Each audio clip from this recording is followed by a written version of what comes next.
72 heures exactement, un pays entier bascule sans vacarme, mais avec une précision presque chirurgicale. Via 3 unités là, sont redéployées, les marchés, eux, ferment plus tôt. Les radios d'État se taisent, tandis que des drones sont identifiés traversent le ciel d'Ouagadougou, signalant une crise anticipée plutôt que subie. Que révèle réellement cette séquence lorsque Ibrahim Traoré choisit le contrôle du tempo plutôt que la réaction immédiate? Et pourquoi cette méthode devrait-elle retenir l'attention de ceux qui observent le Sahel? Un équilibre précaire maintenu par l'avance sur l'événement. Ce récit ne promet ni révélation spectaculaire, ni verdict définitif, mais une lecture structurée de mécanismes souvent invisibles qui transforment des signaux faibles en crise nationale. Ce qui compte ici, c'est de comprendre les mécanismes réels, avant que les récits dominants s'imposent. L'enjeu dépasse l'actualité immédiate. Il s'agit de saisir comment un État enclavé du Sahel peut préserver l'initiative quand la pression s'exerce simultanément sur les plans militaires, diplomatiques et informationnels. Chaque fermeture de marché, chaque réunion annulée, chaque silence institutionnel devient alors un indice, non un simple désordre. Cette analyse avance avec une contrainte claire: s'en tenir aux faits disponibles et à leur enchaînement logique, sans extrapoler ni minimiser. Elle examine comment le temps, gagné ou perdu, redéfinit la marge de manœuvre politique et pourquoi la synchronisation des réponses importe autant que leur ampleur. Ah, et si l'alerte n'a pas dégénéré, ce n'est pas par chance, mais par méthode.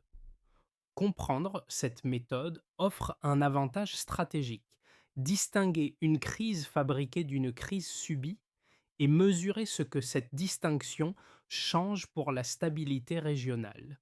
À noter, en moins de 72 heures, 23 unités, soit environ 18% des capacités opérationnelles, sont repositionnées autour de Ouagadougou avant toute annonce publique. Ce chiffre n'indique pas une panique, mais une anticipation. La chaîne décisionnelle a réagi avant que la menace ne devienne visible. À partir de là, le contexte se clarifie par compression, sans s'éparpiller. Les premiers signaux n'apparaissent pas comme un événement unique, mais comme une synchronisation inhabituelle d'indices faibles. Annulation discrète dans plusieurs ambassades, gel de fonds sans justification publique, tonalité médiatique qui convergent en quelques heures. Yamna batiumna hasham olin dindabindum cover. Pris isolément, chacun de ces éléments pourrait passer pour une routine. Pris ensemble, leur alignement dessine une intention plus large: créer un climat propice à une déstabilisation politique par accumulation. Cette mécanique n'est pas nouvelle dans le Sahel. Elle réapparaît chaque fois qu'un équilibre national évolue trop vite. Ce qui change ici, c'est le tempo. Les 48 premières heures concentrent des tensions géopolitiques habituellement étalées sur des semaines. Mouvements militaires mesurés, signaux diplomatiques contradictoires et montée rapide d'un discours d'homme sûr invoquant la restauration de la démocratie. Bon, la corrélation entre ces registres agit comme un révélateur d'intention au-delà des enjeux strictement internes. Dans ce cadre, la figure d'Ibrahim Traoré devient un point d'ancrage analytique plutôt qu'un symbole. Pour une partie de la population, son positionnement souverainiste représente une tentative assumée de rompre avec des influences extérieures anciennes. Pour d'autres acteurs, notamment dans certaines chancelleries occidentales, l'orientation vers Moscou et Pékin est perçue comme un basculement abrupt. Cette divergence de lecture alimente la pression, mais elle n'explique pas tout. L'élément décisif réside dans la maîtrise du temps. Anticiper, c'est réduire la marge de surprise. Réduire la surprise, c'est empêcher l'emballement. Le contexte compressé montre ainsi que la crise n'est pas seulement ce qui arrive, mais la façon dont elle est empêchée de s'installer. Pour comprendre comment l'anticipation se traduit concrètement, il faut quitter les communiqués et suivre des figures de terrain là où les décisions deviennent des gestes. Deux profils discrets éclairaient les impacts précoces de la séquence. Le premier est le colonel Sanou, chargé de la sécurité présidentielle. Dans les heures précèdent l'alerte officielle, il supervise une série de vérifications internes ciblées. Plusieurs officiers sont temporairement écartés, non pour des actes avérés, mais pour des contacts non déclarés avec des acteurs extérieurs. Le geste paraît technique. Il agit pourtant comme une barrière initiale, réduire les fuites potentielles avant que la chaîne décisionnelle ne soit exposée. Ici, la prévention prime sur la preuve définitive. Le second visage est celui de la capitaine Diarra, responsable des patrouilles nocturnes à Ouagadougou. Ces équipes opèrent dans des rues vidées, plus plutôt que d'habitude, observe les mouvements autour des bâtiments administratifs et sécurise entre les axes stratégiques. Hassan Darawedanium Tunsun Tasetrariara Tishmon Masozen Force. Cette présence silencieuse a un effet immédiat. Elle stabilise l'espace urbain avant que la rumeur ne le fragilise. L'impact ne se mesure pas en affrontements évités, mais en absence d'incidents. Ces micro-cas révèlent une logique commune. L'État ne cherche pas à afficher sa puissance, mais à fermer des angles morts. Les premières conséquences d'une crise anticipée ne sont pas spectaculaires. Elles prennent la forme de réorganisations internes, de contrôles renforcés, de décisions rapides prises à huis clos. Chaque action réduit la probabilité d'un emballement. Ce que cela signifie, c'est que la stabilité précoce se joue avant l'événement, pas pendant. Et avant l'éclatement visible, tout commence par une altération presque anodine de la routine. Les bulletins des radios d'État se raccourcissent, les marchés ferment plus tôt, plusieurs ambassades annulent des rendez-vous programmés de longue date. Après ces signaux diffus, la trajectoire s'accélère. Les services de renseignement te détectent des échanges chiffrés entre un groupe d'officiers et des interlocuteurs hors du territoire. Le lexique employé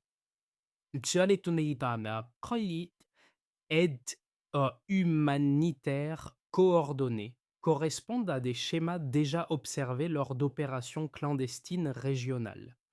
L'alerte interne est déclenchée. Vient l'activation. Le samedi, des drones non identifiés apparaissent au-dessus de la zone militaire nord. Leurs trajectoires sont courtes, répétitives, comme pour tester la réactivité des défenses. Le dimanche, des tracts anonymes circulent en ville avec un message unique: rétablir la démocratie. Ce slogan agit comme un marqueur d'influence préparant l'opinion à un renversement présenté comme légitime. Les indices, pris séparément, restent ambigus. Ensemble, ils composent une mise en condition. La crête se forme le lundi. L'état-major passe en alerte rouge. Les communications avec plusieurs garnisons deviennent instables. À l'aéroport, des diplomates étrangers quittent la capitale de manière discrète mais ordonnée. Les permissions militaires sont annulées. Les forces loyales se positionnent sur les axes clés. La nuit tombe sur une ville quadrillée, sans agitation visible.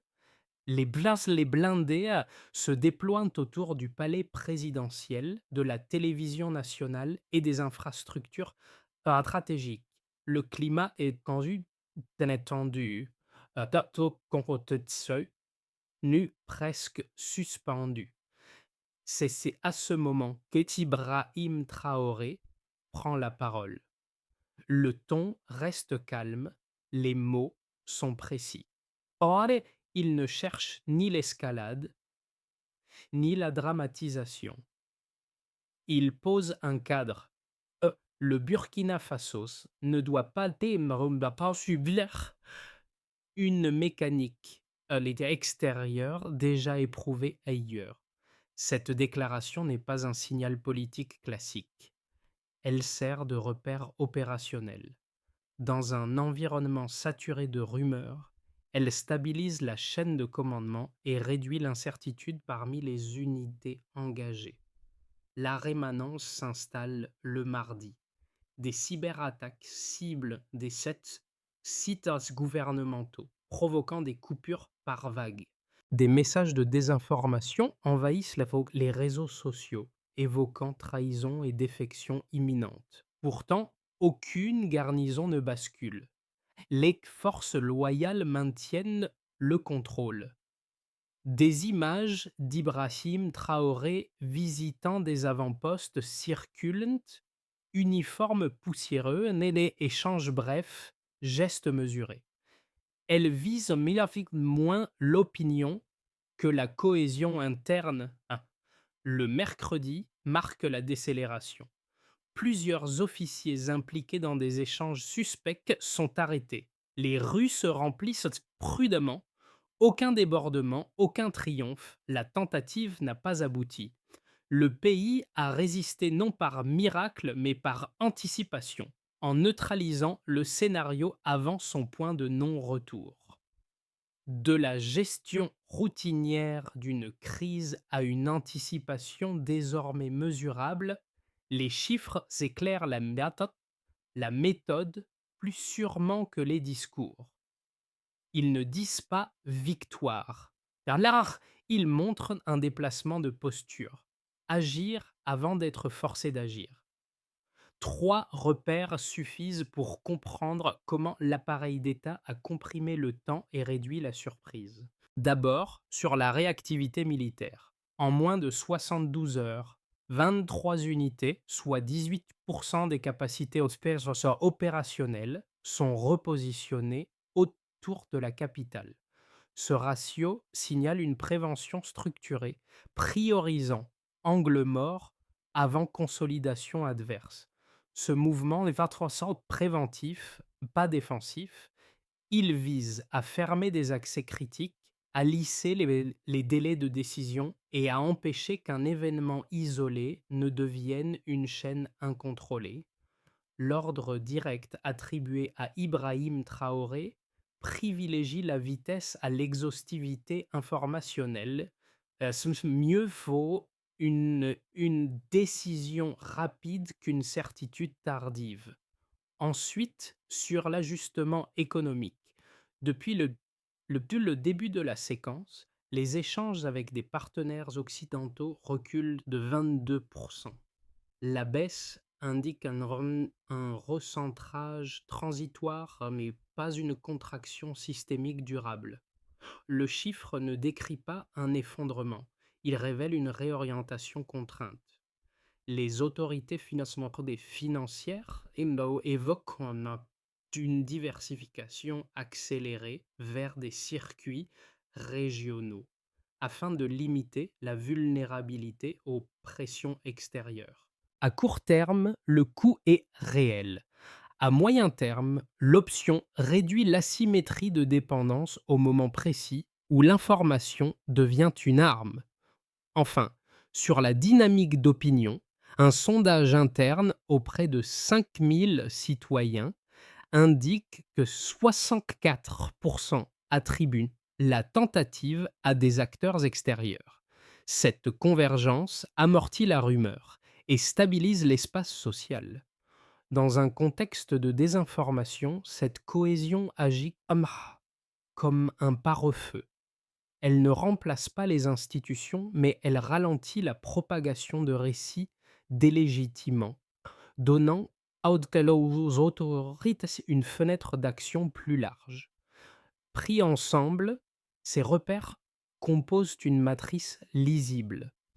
L'armée agit en amont, l'économie se réoriente sous contrainte et l'opinion converge suffisamment pour contenir la rumeur.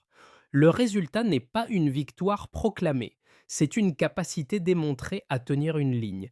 Les vivas, la chiffres deviennent alors des marqueurs de méthode, pas des trophées. Cette lecture donne un relief particulier à la posture d'Ibrahim Traoré. Il n'apparaît pas comme un symbole isolé, mais comme un nœud de décision au sein d'un système qui apprend à maîtriser le tempo. La clé n'est pas l'ampleur des moyens, c'est la synchronisation des réponses. Quand le temps est maîtrisé, la crise perd son avantage principal. Deux lectures solides et souvent incompatibles structurent aujourd'hui le débat autour de la trajectoire du Burkina Faso et du rôle d'Ibrahim Traoré. Les présenter équitablement est indispensable pour comprendre où se situe réellement le point de friction. Selon une première lecture, largement relayée dans plusieurs médias occidentaux, l'orientation souverainiste et le rapprochement avec Moscou et Pékin fragilisent un État déjà exposé. La rupture progressive avec des partenaires historiques réduirait l'accès à l'aide financière, à l'appui sécuritaire et aux mécanismes diplomatiques de désescalade. Dans cette perspective, la centralisation du pouvoir et la rapidité décisionnelle sont perçues comme des signaux d'autoritarisme naissant. Le risque principal ne serait pas un choc immédiat, mais une dégradation lente. Isolement international, pression économique cumulative et affaiblissement institutionnel à moyen terme. À l'inverse, une lecture plus ancrée dans les dynamiques africaines considère que ces choix répondent à une contrainte structurelle ancienne. Pendant des décennies, une part significative du budget burkinabé a dépendu de l'aide extérieure, limitant l'autonomie stratégique. Dans cette optique, les décisions d'Ibrahim Traoré ne créent pas l'instabilité. Elles rendent visible même une instabilité latente déjà présente. La diversification des partenariats et la priorité donnée aux circuits régionaux seraient peintes moins un pari idéologique qu'un ajustement pragmatique face à un environnement hostile. Les faits observables invitent à déplacer le débat. La question n'est c'est pas seulement qui soutient le Burkina Faso, mais quand et comment les décisions sont, sont prises. Les données montrent une légère amélioration sécuritaire dans certaines provinces après la réorganisation militaire, sans effondrement institutionnel immédiat. Cela ne valide ni une réussite totale ni un échec annoncé. Cela suggère autre chose. Le pari est risqué, mais il est assumé collectivement et surtout piloté par une gestion du tempo. Ainsi, en présentant le meilleur argument de chaque lecture, on ne tranche pas entre prudence et audace. Il montre que dans le contexte actuel, la prudence classique est elle-même devenue un risque. Le cœur du débat n'est plus idéologique. Délicos, il est méthodologique. À mi-parcours, la crise cesse d'être visible pour devenir diffuse. Les blindés et les sirènes s'effacent au profit d'un affrontement moins tangible mais plus persistant. Information, perception, confiance. Les rapports par rapport désormais d'eux Stabilisation ambiguë, formule qui n'annonce ni victoire ni retrait, mais un brouillard stratégique entretenu par des récits concurrents. Sur le terrain, l'adaptation est méthodique. Les forces burkinabées déplacent l'effort vers la surveillance des flux, la sécurisation des transmissions et l'isolement des points sensibles. Ce glissement n'est pas cosmétique. Il traduit une leçon apprise. Après avoir contré une tentative classique, l'État doit empêcher l'érosion lente provoquée par la désinformation et l'infiltration des circuits décisionnels. La menace n'a plus de visage ni de calendrier qui est fixe. C'est ici que la posture d'Ibrahim Traoré prend un sens nouveau. En formulant la vigilance comme méthode et non comme état d'alerte permanent, et il transforme la peur en discipline collective. L'objectif n'est plus d'éviter d'un coup d'État spectaculaire, mais de préserver la cohésion face à une pression continue qui fragmente la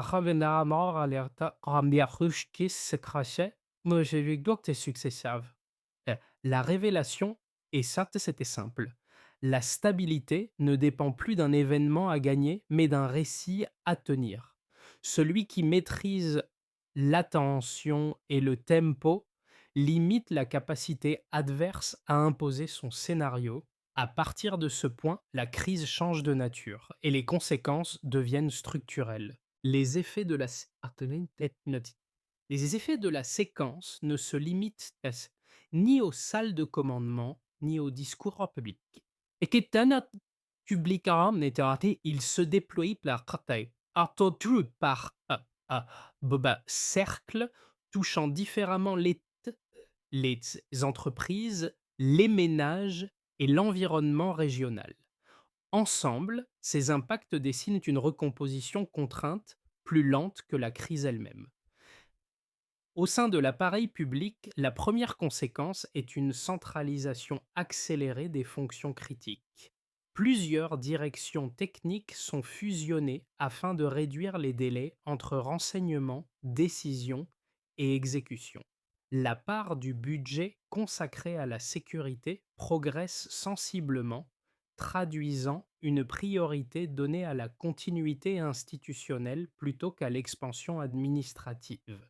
Cette évolution, portée politiquement par Ibrahim Traoré, n'est pas présentée comme un durcissement idéologique, mais comme un mécanisme de protection dans un contexte où l'erreur coûte plus cher que l'inaction. Dans l'UNRSA, les sacs étaient dans les secteurs stratégiques, notamment les mines et la logistique, l'impact est immédiat. Des audits renforcés suspendent temporairement certaines concessions, tandis que des programmes de participation nationale sont élargis. À court terme, l'incertitude freine l'investissement étranger. À moyen terme, elle favorise l'émergence de partenariats régionaux et d'opérateurs africains moins exposés aux cycles de pression diplomatique. Les entreprises locales adaptent leur chaîne d'approvisionnement, privilégiant les corridors voisins pour maintenir l'activité. Mais pour les familles, la tension se traduit par une vigilance quotidienne mêlée de fatigue. Les prix alimentaires augmentent, mais des réseaux d'entraide se renforcent, au même stockage collectif, mutualisation des transports, échange de services. Ces ajustements ne relèvent pas d'une mobilisation spectaculaire. Ils constituent une résilience domestique, discrète mais décisive. La stabilité sociale tient moins à des subventions nouvelles qu'à la capacité des communautés à absorber les chocs sans rupture. Au-delà des frontières, les effets se propagent. S'évage propage chanteur rapidement. La coordination sécuritaire avec les pays voisins s'intensifie, réduisant certaines incursions transfrontalières. Cette convergence régionale modifie les équilibres diplomatiques. Les marges d'influence traditionnelles se resserrent, tandis que des alliances sud-sud gagnent en densité. Le Burkina Faso, enclavé mais stratégique, pèse davantage dans les calculs régionaux qu'avant la crise. L'effet est clair. La tentative de déstabilisation n'a pas seulement été contenue, elle a accéléré une transformation déjà latente. Les conséquences ne sont ni un effondrement, ni un triomphe, mais une maturation contrainte qui redéfinit les priorités du pays. À des horizons de 6 à 12 mois, l'incertitude ne disparaît pas, elle se structure. Les dynamiques observées permettent de dégager 3 scénarios plausibles, non pour prédire, mais pour comprendre les conditions qui feraient basculer l'un plutôt que l'autre. Dans une trajectoire d'équilibre sous contrainte, l'État maintient une stabilité fonctionnelle sans expansion notable. La coordination sécuritaire reste élevée, les incidents majeurs sont contenus, mais la pression informationnelle persiste. L'économie ne décroche pas, elle s'adapte. Les partenariats régionaux compensent partiellement la baisse des échanges occidentaux au prix d'une une croissance modeste.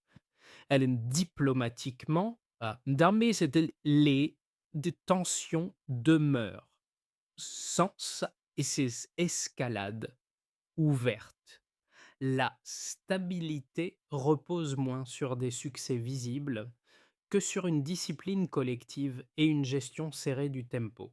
Dans une trajectoire de consolidation progressive, les ajustements produisent des effets cumulatifs. Les circuits logistiques régionaux se fluidifient, l'investissement africain augmente et la coopération sécuritaire transfrontalière gagne en efficacité. L'appareil d'État se professionnalise, réduisant les délais et les frictions internes. La diversification économique diminue certaines vulnérabilités héritées.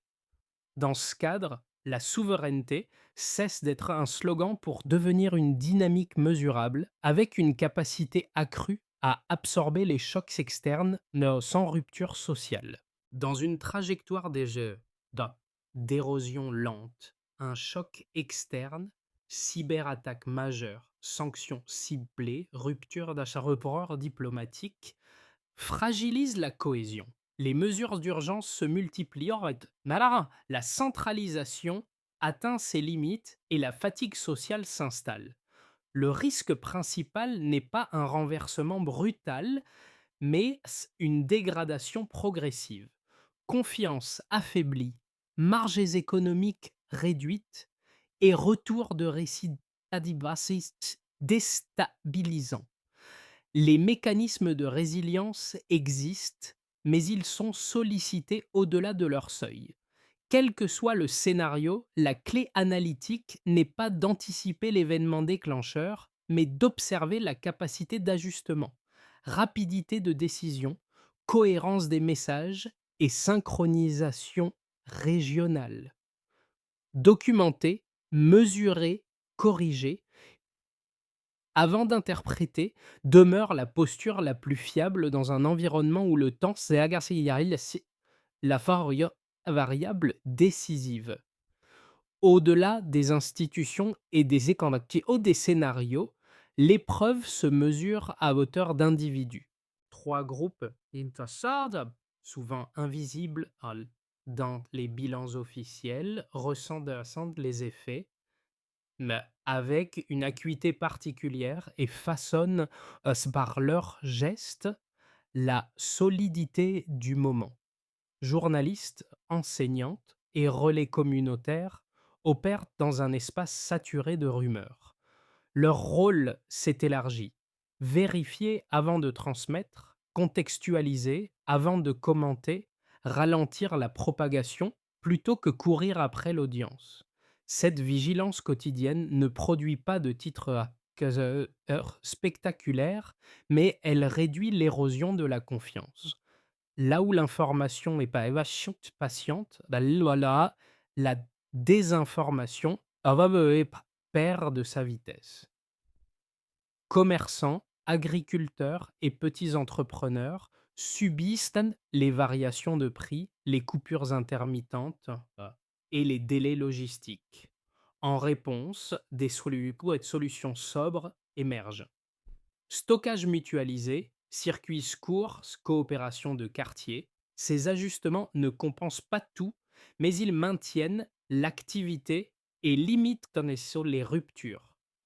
La résilience économique se construit par addition de gestes simples, répétés. Soldats, volontaires civils et équipes logistiques portent la charge la plus lourde MDD. Leur quotidien et c'est de rotation nocturne, de transmission à vérifier, de décisions à prendre, sans visibilité complète. Leur constance crée un filet de sécurité discret, condition nécessaire à toute stabilité durable. La sécurité, ici, n'est pas un concept, c'est une somme d'actes ordinaires. De leviers modestes renforcent ces dynamiques. D'abord, la clarté des messages publics qui réduit l'espace de la rumeur. Ensuite, l'accès local à l'information vérifiée, qui permet aux communautés d'ajuster leur comportement sans panique. Tenir ensemble, malgré la fatigue, devient une compétence collective. C'est là que la stabilité passe d'être abstraite et prend corps. Et passer de la survie politique à une consolidation durable exige une méthode lisible, plus qu'une accumulation de réactions.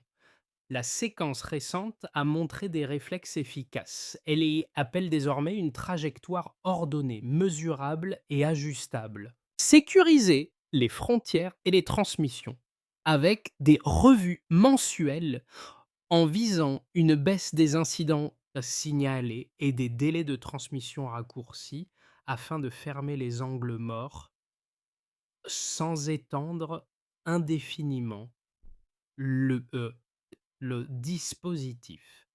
Réduire la vulnérabilité financière externe sur 3 à 12 mois en suivant la part des importations sensibles et la diversification des circuits de paiement pour amortir les pressions sans provoquer de rupture. Relancer des moteurs productifs ciblés sur 6 à 18 mois en mesurant surface cultivée, production énergétique locale et emplois créés pour stabiliser l'offre essentielle avant toute expansion. Professionnaliser et l'écosystème informationnel en continu via la détection et la correction des rumeurs majeures afin de réduire l'érosion par la désinformation. Instituer une mémoire décisionnelle sur 12 à 24 mois via l'intégration de modules civiques et l'archivage des décisions pour transformer l'expérience en compétences collectives. Dans ce cadre, Ibrahim Traoré apparaît moins comme un centre exclusif que comme un orchestrateur du tempo. La cohérence prime sur la vitesse brute, mesurée avant d'amplifier, devient la règle. Une feuille de route n'élimine pas le risque, mais elle empêche l'improvisation de gouverner. Dans les rues où la capitaine Diarra patrouillait quelques semaines plus tôt, le calme revient par fragments. Les, les rondes sont moins visibles, mais la vigilance demeure, intégrée aux gestes ordinaires. Les visages restent fatigués, pourtant déterminés. Ce retour partiel à la normalité ne signifie pas la fin de la menace. Il indique une capacité nouvelle à vivre avec l'incertitude sans céder à la panique. Dans les bureaux sécurisés où le colonel Sanou fermait les angles morts, les procédures se sont stabilisées. Les décisions ne sont plus prises dans l'urgence permanente, mais selon des routines resserrées, apprises dans l'attention. Ce sont ces mécanismes discrets, plus que les déclarations publiques, qui transforment une crise évitée en compétence durable. Ibrahim Traoré apparaît alors sous un jour différent. Moins omniprésent, il laisse la parole circuler. Ministres, responsables locaux, acteurs de terrain. Ce retrait relatif n'est pas un effacement. Il marque un passage de la centralité du pouvoir à sa diffusion, condition nécessaire pour que la stabilité ne repose pas sur un seul visage. La souveraineté commence dans les gestes répétés. Ce rappel ferme la boucle ouverte au début. La stabilité ne tient ni au silence imposé, ni à la force affichée, mais à la cohérence quotidienne. Lorsque l'anticipation devient une habitude partagée, la crise perd son pouvoir de rupture. Au terme de cette trajectoire, il ne s'agit ni d'adhérer à un camp ni d'avaliser un récit unique. Ce qui se dessine, plus discrètement, est une invitation à changer de posture face aux crises contemporaines. Regardez les mécanismes avant les slogans, le tempo avant le fracas, la cohérence avant la dramatisation. Dans un environnement saturé de récits concurrents, l'attention devient une ressource collective. Le cas du Burkina Faso rappelle que la stabilité ne se résume pas à des décisions d'en haut. Elle se fabrique dans sa circulation de l'information, dans la capacité à débattre sans relayer la rumeur et dans l'habitude de vérifier avant de partager. Ces gestes simples ne font pas l'actualité, mais ils conditionnent sa trajectoire. Observer sans précipitation, discuter sans caricature, comparer avant de conclure, ce sont des pratiques accessibles à tous. Elles renforcent l'espace commun où les désaccords peuvent exister sans se transformer en fracture. C'est dans cet espace que les sociétés résistent le mieux aux pressions invisibles. La question demeure volontairement ouverte. Quelle vigilance collective